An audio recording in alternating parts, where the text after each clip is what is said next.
కనిపెట్టేటువంటి ప్రార్థన అనుభవం నీకు కావాలి. ఈరోజు కనిపెట్టి ప్రార్థించేవారు తక్కువైపోయారు.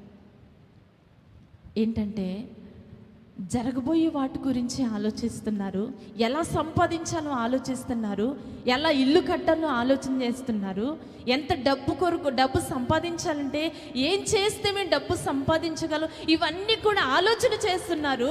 వీటన్నిటి కొరకు మనిషి కనిపెడుతున్నాడు, కానీ యెహోవా కొరకు కనిపెట్టేవారు తక్కువగా ఉన్నారు.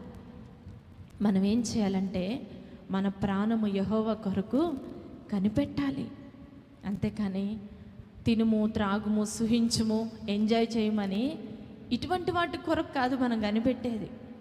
నేను ఏది కొనుక్కోవాలని ముందుగా కనిపెడుతూ ఉంటారు, ఏది సాధించాలని వీటి కొరకు కనిపెడుతూ ఉంటారు.